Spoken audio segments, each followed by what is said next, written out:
Hello, my name is Tim Boekhout van Solinge. I'm head of forest crime prevention of Treesistance. In this episode, I'm going to briefly explain how I got to do research in the Brazilian Amazon, which eventually led to collaborating with indigenous forest guardians.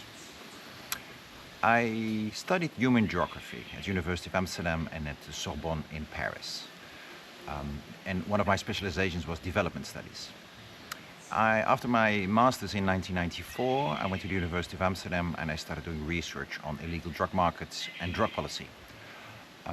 In 2000, I moved to Utrecht University to do a PhD on drug policy. And in 2001, I became a part-time lecturer in criminology at Utrecht University. From the start, when I became lecturer in criminology, I decided I wanted to focus on environmental crime. And in 2002, my first own criminology course, I decided to do it about illegal timber. And at the time I called my research eco-crime, an abbreviation of ecological crime. And I focused on the illegal trade in flora and fauna.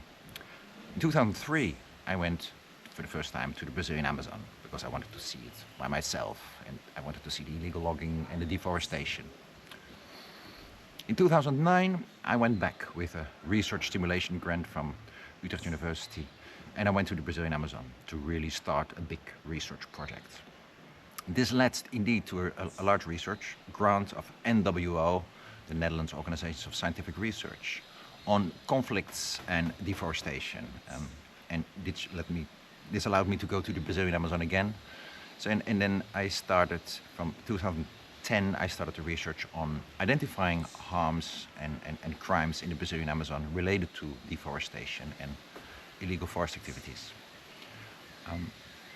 This was part of the NWO WOTRO Research for Global Development. And what is development? And I decided to give a legal and a criminological interpretation to development. Meaning, a lot of forest communities, their rights are infringed, their rights are abused. And I thought, well, if people get access to justice, to the justice system, that's development. So we developed an access to justice strategy for communities, traditional communities in the Brazilian Amazon that are threatened by illegal logging and illegal deforestation. In 2013, I applied for an additional grant to start a pilot of community-based forest monitoring with GPS cameras. I discussed this with public prosecutors and they said yes, GPS proof is very useful, it's very important. And so this led to a pilot with indigenous forest guardians. In 2015, I gave the first camera to indigenous forest guardians. It was Chief Dada Borari, he was the first one.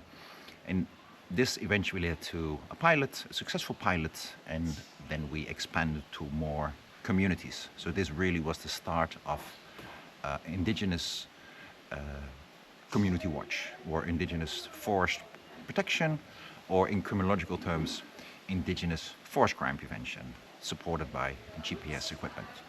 So this is the start of our collaboration, now under the heading of Treesistance with indigenous forest guardians, and also in collaboration with the Public Prosecutor's Office and other environmental law enforcers. In the next episodes, we'll explain much more in detail the different aspects of this monitoring and deforestation, but this was the start of our collaboration here in the Brazilian Amazon.